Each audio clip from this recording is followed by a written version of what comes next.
देश की सरकारें चाहे जितना झूठ बोलें, जितना मर्जी ग्लोरिफिकेशन वाले नारे गढ़े जाएं और दुष्प्रचार किया जाए, लेकिन सच्चाई यह है कि ऐसी हालात में विश्वगुरु बनने का सपना खुद से बोला गया एक बहुत बड़ा झूठ होगा। कोरोना में लाखों मौतें सिर्फ संसाधनों के अभाव में हो गई। क्यों? क्योंकि देश दुनिया के उन देशों में से एक है जो स्वास्थ्य पर अपने जीडीपी का सबसे कम खर्च करता है। नमस्ते, मेरा नाम आदित्य है और आप देख रहे हैं अनकट। भारत के हेल्थ एक्सपेंडिचर को लेकर हमने कल एक स्टोरी की थी।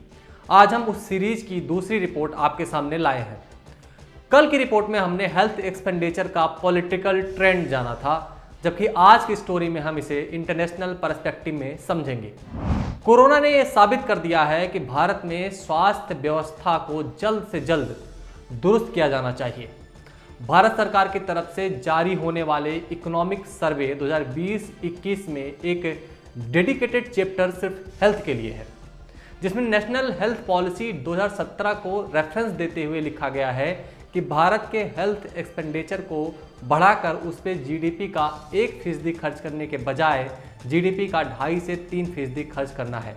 आप जो अपने ऊपर खर्च करते हैं, जो आपका खर्चा होता है, उसे आउट ऑफ पॉकेट एक्सपेंडिचर कहा जाता है इकोनॉमिक्स की भाषा में।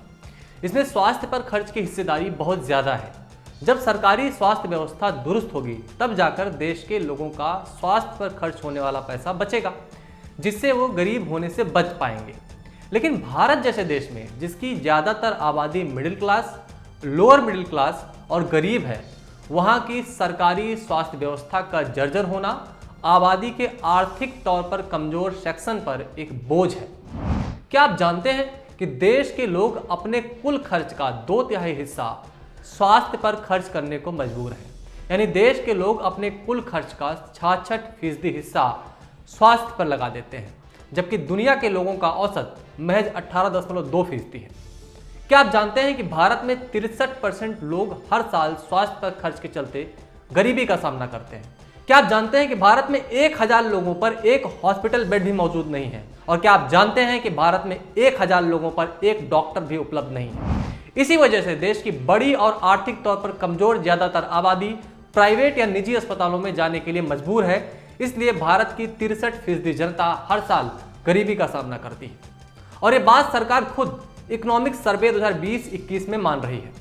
उसने इतनी डिटेलिंग नहीं की है जितनी मैं कर रहा हूं, लेकिन ये बात तो सरकार जरूर लिख रही है कि देश के ज्यादातर आबादी के ऊपर हेल्थ के खर्च का बोझ बहुत ज्यादा है, जिसे कम किया जाना जरूरी है। इसी इकोनॉमिक सर्वे में सरकार ने यह भी बताया है कि पाकिस्तान, थाईलैंड, फिलीपींस जैसे देशों ने यह साबित किया है कि सरकारी स्वास्थ्य पर खर्च जरूरी है, क्योंकि इन देशों ने अपने नागरिकों के कुल खर्च में स्वास्थ्य पर किए जाने वाले खर्च को घटा लिया है। स्वास्थ्य सेंटर से ज्यादा स्टेट का सब्जेक्ट है। देश के सभी राज्य और केंद्र सरकार दोनों मिलकर जितना स्वास्थ्य पर खर्च करती हैं, उस टोटल खर्च को गवर्नमेंट हेल्थ एक्सपेंडिचर कहते हैं। दशक की शुरुआत यानी 2010-11 में स्वास्थ्य पर गवर्नमेंट एक्सपेंडिचर था 1.1 लाख करोड़, और दशक के अंत में यानी 2020-21 में ये हो गया है 2,66,000 करोड़। आपको लग रहा होगा ये तो दोगुने से भी ज्यादा हो गया, लेकिन ऐसा नहीं है। 2010 से 2020 तक देश की जनसंख्या भी बढ़ी है, बजट का साइज भी बढ़ा है और जीडीपी भी बढ़ी है, इसलिए हेल्थ पर खर्च भी बढ़ा है।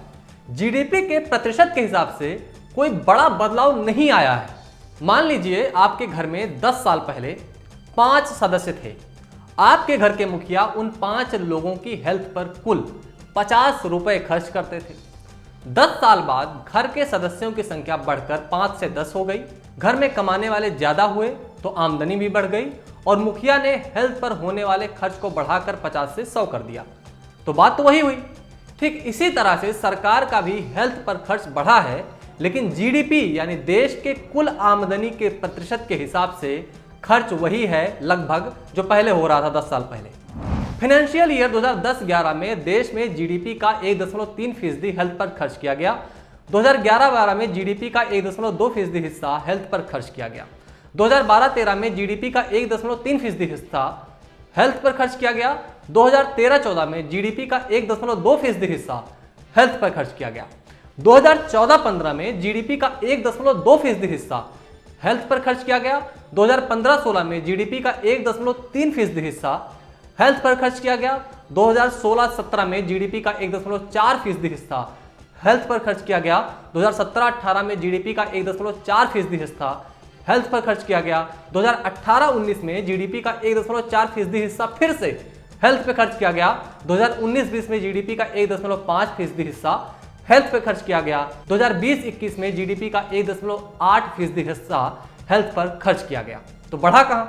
अब हम इसको दुनिया के कुछ बड़े देशों और पड़ोसियों से कंपेयर करते हैं। हमने इसके लिए सभी देशों का साल 2018 में स्वास्थ्य पर खर्च देखा। बहुत सारे देशों का 2018 के बाद आंकड़ा मौजूद नहीं है, इसलिए हम 2018 से ही इसे कंपेयर कर पाएंगे। आंकड़ों का सोर्स WHO है। जापान अपने जीडीपी का 9.21% स्वास्थ्य पर खर्च करता है। अमेरिका 8.51%, यूके 7.86% और ऑस्ट्रेलिया अपने जीडीपी का 6.41% स्वास्थ्य पर खर्च करता है। कम इनकम वाले देशों और पड़ोसियों की बात करें तो ईरान भारत से ज्यादा अपने जीडीपी का लगभग 4% हेल्थ पर खर्च करता है।